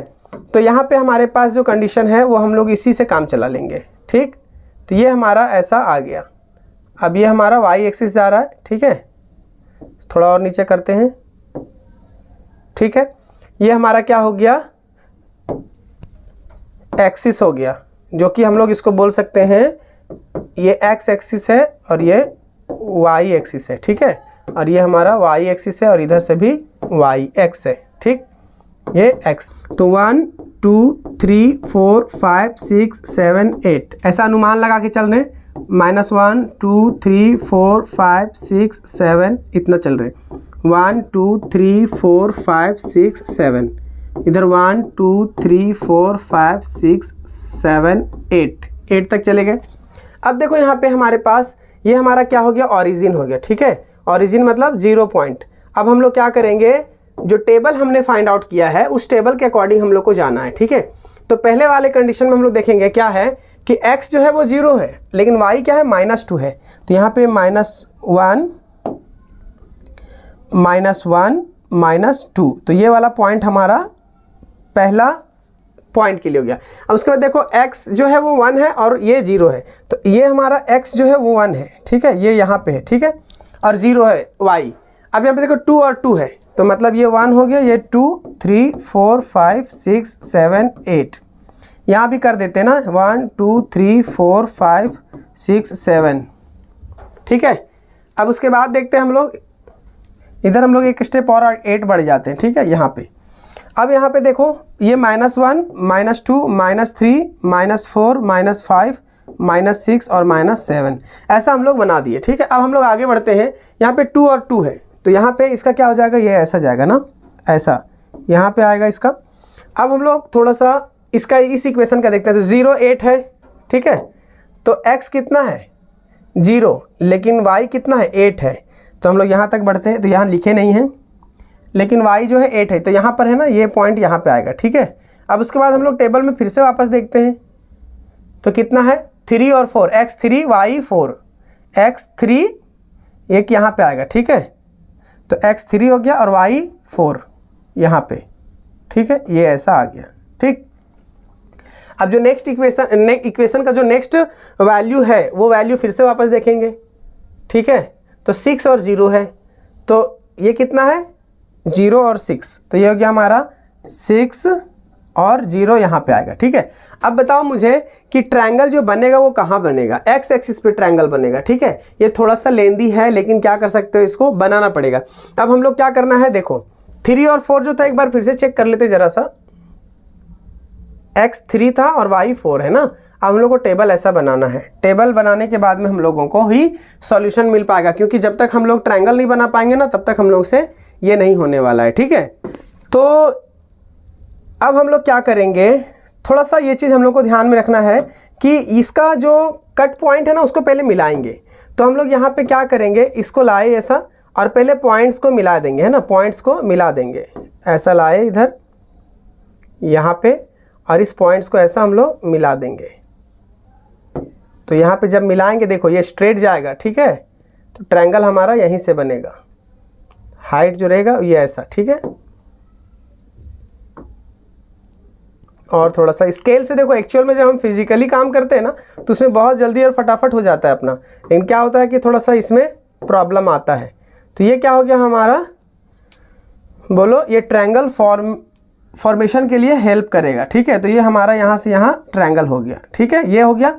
अब देखो ये ट्रायंगल इसी तरीके से कहाँ जाएगा, ये 6 पे जाएगा, ये ऐसा मिलेगा, है ना। इसको हम लोग अगर आगे बढ़ाएं तो ऐसा ऐसा जाएगा, ठीक है। अब इसी स्केल को हम लोग रोटेट कर देते हैं जरा सा, ठीक है, और ये पॉइंट को हम लोग इस पॉइंट से मिलाएंगे, ठीक। तो यहाँ से यहाँ हम लोग जब मिलाएंगे तो क्या हो जाएगा, देखो यहाँ से यहाँ मिलाएं तो ये ट्रायंगल हमारा क्या हो जाएगा, ऐसा यहाँ, ठीक है, ये ट्रायंगल बन गया। अब ये जो ट्रायंगल जाएगा ऐसा डॉटेड जाएगा, ठीक है। तो ये हम लोगों को ट्रायंगल मिल गया, ठीक है। अब अपने पास क्या चीज़ दिख रहा है कि ये हमारा एक ट्रायंगल है, एक ट्रायंगल है। तो इसका नाम देते हैं हम लोग ए, बी और सी। तो इसकी एरिया फाइंड करना, तो ये हमारा कैसा परपेंडिकुलर हाइट है। देखो एक्चुअल में हम जब इस स्केल से और पेन से यूज़ कर रहे हैं ना तो इसके लिए हमको प्रॉब्लम हो रहा है, लेकिन आप लोगों को ये समझ में आ गया कि हम क्या कर रहे हैं। तो यहाँ पे क्या करना है ना, एग्जैक्ट आपको स्केल का यूज़ करना है। अब हमारे पास क्या, एरिया ऑफ ट्रायंगल, क्या एरिया ऑफ ट्रायंगल, लेकिन एरिया ऑफ ट्रायंगल में हम लोग क्या देख रहे हैं, बी और सी की जो वैल्यू है, मतलब बी सी की वैल्यू है। तो यहाँ पे देखेंगे गैप कितना है, 1 2 3 4 5, है ना, टोटल कितना है 5। और ये जो हाइट है इसको हम लोग m बोल सकते हैं। तो am जो है वो कितना, यहाँ से यहाँ 4 है, कितना है 4 है, ठीक है। अब हम लोग को क्या करना पड़ेगा, जानते हैं कि एरिया जो होता है वो ट्रायंगल, एरिया ऑफ ट्रायंगल वो क्या होता है 1/2 इंटू बेस इंटू हाइट। तो यहाँ पे हम लोग को क्या दिख रहा है 1/2, बेस कितना है हमारा BC जो है वो कितना है 5 है इंटू 5, और हाइट कितना है 4 है, ठीक है। तो हम लोग इसको नंबर लिखने से पहले हम लोग क्या करेंगे, हम लोग इसको पहले फिगर आउट कर देते हैं कि क्या क्या चीज़ें लिख रहे हैं, ठीक है। तो BC ये हो जाएगा बेस और हाइट हो जाएगा AM, ठीक है। तो 1/2 इंटू BC कितना है 5 है और ये 4 है, ठीक है। कट जाएगा तो कितना हो जाएगा 2, और यहाँ पे क्या हो जाएगा 5 इंटू 2 इक्वल टू 10 हो जाएगा। तो 10 यूनिट स्क्वायर हो जाएगा, ठीक है। ये आपका एरिया ऑफ ट्रायंगल। तो देयरफॉर एरिया ऑफ ट्रायंगल क्या हो जाएगा 10 यूनिट स्क्वायर। अब हम लोग आगे बढ़ते हैं नेक्स्ट क्वेश्चन में, लेकिन उससे पहले फिर से मैं वापस जूम इन कर देता हूँ, सॉरी जूम आउट कर देता हूँ, क्योंकि ये क्वेश्चन थोड़ा लेंदी था, लेकिन लेंदी नहीं है, बहुत ज़्यादा प्रेशर नहीं लगाना है माइंड पे, बहुत ही इंटरेस्टिंग क्वेश्चन है, इसमें जीरो मिस्टेक होने की चांसेस है। पहले क्या करना है आपको, इस तरह का टेबल बनाना है। टेबल बनाने के बाद में एक ऐसा हम लोग ग्राफ पेपर पे ऐसा एक्स एक्सिस वाई एक्सिस लेंगे और फिर इस तरह से हम लोग क्या करेंगे, प्लॉटिंग करेंगे। और जब प्लॉटिंग करेंगे ना तो क्या होगा अपना, बताओ, इसको जब प्लॉटिंग करेंगे तो ये हमारा क्या हो जाएगा, ट्रायंगल बन जाएगा। और ट्रायंगल की वैल्यू क्या करेंगे, निकाल देंगे, कैसे, एरिया ऑफ ट्रायंगल का 1/2 इंटू बेस इंटू हाइट के मेथड से, ठीक है। ये फॉर्मूला ही उसका एक्चुअल में ऐसा है, ठीक, तो आप इसको एक बार स्क्रीनशॉट लो, एकदम अच्छे से स्क्रीनशॉट लो, और मैं चाहता हूं कि ये क्वेश्चन को आप लोग 2 से 3 बार प्रैक्टिस करो। और एक बात और ध्यान रखना, मेरी कोई ज़रूरत नहीं है कि मैं इस फार्मूला को जो मैंने बताया है वो फार्मूला को यूज़ करने के साथ साथ में इसकी वैल्यू भी पुट करना है वैसा ही। सिंपली आपको एक बात का याद रखना है कि ये वैल्यू अपने से भी आप कंसीडर कर सकते हो। एक चीज़ आप चाहो तो और लिख सकते हो, ये जो लाइन दे रहे हो ना इक्वेशन करने के लिए, वो इक्वेशन का आप लाइन भी लिख सकते हो, ये कौन सा लाइन का इक्वेशन है और ये कौन सा लाइन का इक्वेशन है। तो इतना प्रेशराइज नहीं होना है, फिलहाल हमको जो पूछा है बस उतना ही बताना है, ठीक है। अब चलो तो हम लोग आगे बढ़ते हैं नेक्स्ट क्वेश्चन की ओर। ये नेक्स्ट क्वेश्चन लास्ट हमारा होगा और इस क्वेश्चन के बाद में हमारा सेशन एंड होने वाला है, ठीक है।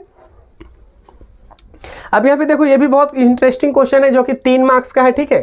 और ये 3 मार्क्स ये ऑप्शनल है, अगर आप चाहो तो इसको सॉल्व करो या तो फिर नहीं भी करो, लेकिन प्रैक्टिस करो, क्योंकि ये क्वेश्चन के बजाय कोई दूसरा क्वेश्चन आ जाए, ठीक है। तो हम लोग इसको भी सॉल्व कर लेते हैं। तो क्या लिखा है, pie diagram shows percentage of persons according to blood group in a blood group checking camp, answer the following question. तो बहुत इंटरेस्टिंग क्वेश्चन इसमें है, इससे पहले भी पाई चार्ट वाला क्वेश्चन 2024 में आ चुका है, तो आपको बहुत ज़्यादा टेंशन लेने की जरूरत नहीं, मैंने उसमें भी बहुत अच्छे से एक्सप्लेन किया है। और चलो इसमें भी हम लोग देखते हैं कि कैसे इसका सेंट्रल वैल्यू कैसे निकालते हैं, ठीक है। तो find the measure of central angle for each blood group. तो आपको याद रखना है कि हम लोगों को सेंट्रल एंगल निकालना है। सेंट्रल एंगल इन सेंस ये परसेंटेज में सभी है ना, तो ये परसेंटेज में है तो 100% है, लेकिन सेंट्रल एंगल जो होता है वो 360 होता है। तो on 360 behalf you have to find out the value of the each and different blood group. सारे ब्लड ग्रुप का डिफरेंट जो है वो उसका हम लोग को वैल्यू फाइंड आउट करना है। तो चलिए हम लोग स्टार्ट करते हैं, है ना। एक ही फार्मूला है उसके लिए और एक ही फार्मूला को हम लोग कंटिन्यू यूज करेंगे, ठीक है। तो आगे बढ़ा जाए, अब चलो देखते हैं, ठीक है। तो यहाँ पे सेंट्रल एंगल, तो यहाँ पे सेंट्रल एंगल क्या हो जाएगा, हियर। तो लिखेंगे central angle for blood group, है ना, blood group A B O, A B और ओ, ये 4 ग्रुप को फाइंड करना है। तो स्टार्ट करते हैं हम लोग ए से। तो ग्रुप ए, तो कितना परसेंट है ग्रुप ए में, 20% है, ठीक है। तो 20% की वैल्यू क्या हो जाएगा, 20/100। ये परसेंटेज को नंबर में चेंज किया और कितने में, 360, कितना बताए थे, 360। तो यहाँ पे कितना हो जाएगा, 360, 2 0 कट जाएगा ऊपर नीचे। अब यहाँ पर हमारे पास क्या बचा, इधर सॉल्व कर देता हूँ मैं, ठीक है। अब यहाँ पे कितना हो जाएगा, 2 × 36। तो ए के लिए कितना हो जाएगा, ग्रुप ए के लिए 2 × 36 हो जाएगा 72 डिग्री। अब हम लोग ग्रुप बी की बात करते हैं, है ना। ग्रुप बी ब्लड ग्रुप है, ठीक है। ग्रुप बी मतलब ब्लड ग्रुप बी। तो बी में क्या है, 30% है। तो 30% के क्या हो जाएगा, 100 × क्या हो जाएगा, 360। तो 2 0 कट जाएगा, है ना। अब 36 को मल्टीप्लाई करेंगे 3 से, 3 6 = 18, कैरी 1, 3 3 = 9 एंड +1 10, 108, ये डिग्री हो जाएगा, ठीक है। तो आपको इस बात का ध्यान रखना है। अब हम लोग नेक्स्ट ग्रुप जो है वो ग्रुप ओ है, ग्रुप ओ है, ठीक है। तो ग्रुप ओ में कितना, 45%, ठीक है। तो 45% का क्या होगा, चेक कर लेते हैं। 360, 0 कट जाएगा, इधर भी 0 कट जाएगा, 5 2 = 10, 5 9 = 45, ठीक है। अब यहाँ पे 2 1 = 2 और इधर 18, तो यहाँ पे क्या आ जाएगा, 9 × 18। तो 9 8 = 72, कैरी 7। अब यहाँ पे 9 1 = 9 +7, 162 डिग्री हो जाएगा, ठीक है। तो आपको ध्यान में रखना है इस बात का। अब लास्ट ग्रुप जो बचा है हमारे पास वो है ए बी ग्रुप। कौन सा, ए बी। और सबसे कम ग्रुप भी होता है ये A B group. A B is equal to 5% है, नीचे 100 हो जाएगा इंटू 360, ठीक है। तो ये 0 कट जाएगा, ये भी कट जाएगा, 5 1 = 5, 5 2 = 10 और ये 18, ठीक है, ये कट जाएगा। तो ग्रुप ए बी की जो वैल्यू वो कितना है, 18 डिग्री, ठीक है। तो ये हमारा हो गया टोटल कंप्लीट डिग्री की वैल्यू, ठीक है, जो कि सेंट्रल एंगल जिसको कह सकते हैं। तो central angle of group B कितना हो गया, 108। Central angle of group O का हो गया 162, central angle of A B का हो गया 18 डिग्री, ठीक है। अब एक लास्ट क्वेश्चन है, सब ग्रुप का सेंट्रल एंगल तो हमने निकाल चुका है। अब लास्ट जो क्वेश्चन है, क्वेश्चन नंबर 2 का बी नंबर है ना, ये वाला, इसमें क्या है, find the total number of persons if there are 600 person of the blood group B.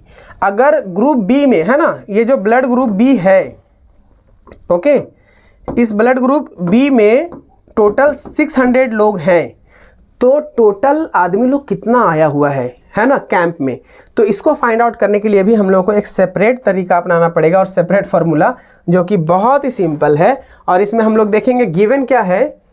Given में बी ग्रुप जो है उसमें कितने लोग हैं, 600 है ना। तो टोटल कितना हो जाएगा, यहाँ 600 पर्सन्स है ना, तो यहाँ पे हो जाएगा इसकी वैल्यू, जो इसका फार्मूला आएगा क्या कि टोटल पर्सन लोग कितने हैं, person with blood group B upon percentage कितना है इसका, परसेंटेज है ना, परसेंटेज कितना है वो इंटू 100, ठीक है। तो इक्वल टू क्या हो जाएगा, पर्सन कितने हैं 600, परसेंटेज कितना है इसका ब्लड ग्रुप बी का 30% है ना, ये 30% की वैल्यू है ना, 30% इंटू 100। तो यहाँ पे क्या हो जाएगा, एक जीरो कट गया, यहाँ पे 3 1 जा 3, 3 2 जा 6 और 2 0 रहेगा, ठीक है। तो 200 इंटू 10, तो टोटल हो जाएगा 2000, ठीक है। तो there are 2000 persons in the blood camp, ठीक है। ये आपका क्वेश्चन नंबर 2 का कंप्लीट सॉल्यूशन है। और ये क्वेश्चन में आपको देखने के बाद पता चल रहा है कि आसान कितना था। तो मैं चाहता हूं कि इसका भी आप स्क्रीनशॉट ले लो और स्क्रीनशॉट लेने के बाद में इसको कंप्लीटली 1-2 बार प्रैक्टिस करो। तो इस तरह के क्वेश्चन में ना इतने दम होता है कि एग्जामिनेशन में आपको इतना सहूलत मिलेगा इस क्वेश्चन को सॉल्व करने के बाद में कि आपको लगेगा कि मैंने कुछ अच्छा किया है, ठीक है। तो आप कोशिश करो कि ये सारे क्वेश्चन पेपर को सॉल्व करो, 2024 का भी पेपर को सॉल्व करो, 22 का भी पेपर को सॉल्व करो, ये अलजेब्रा का 25 तक का लास्ट है, ठीक है। अब न्यू एकेडमिक ईयर में जब आप आने वाले हो तो उस एकेडमिक ईयर के लिए ये क्वेश्चन इतना है कि अगर आप सॉल्व कर लिए तो बहुत अच्छा मार्क्स आ जाएगा। अब चलो, अब एक नए वीडियो के साथ मिलेंगे जो कि हमारा ज्योमेट्री का कंप्लीट सेशन मिलेगा। तो 2022 का 24 का जो क्वेश्चन का सॉल्यूशन मिला है उसका लिंक मैं डिस्क्रिप्शन बॉक्स में डाल दूंगा, तो आप वहां से भी उस वीडियो को देख सकते हो। और सेकेंडरी चीज़ें ये है कि अगर आपको ये चीज़ें अच्छा लगा, आपको लगा कि सच में एक्सप्लेनेशन बहुत बेस्ट हुआ है और हमारा किसी फ्रेंड को कुछ हेल्प हो सकता है इस वीडियो से, तो आप अपने फ्रेंड्स को ज़रूर शेयर कीजिएगा। और आप क्या चाहते हैं इस चैनल पे कि आपको किस तरीके के वीडियो चाहिए आप लोगों को, तो उस बिहाफ पे आप मुझे कमेंट सेक्शन में कमेंट कीजिएगा, ताकि मैं आपको हर एक छोटी छोटी प्रॉब्लम से अवगत करा सकूं, उसका एक राइट सॉल्यूशन दे सकूं। तो चलिए मैं आप लोगों से विदा लेता हूं, तब तक के लिए जय हिंद, जय भारत।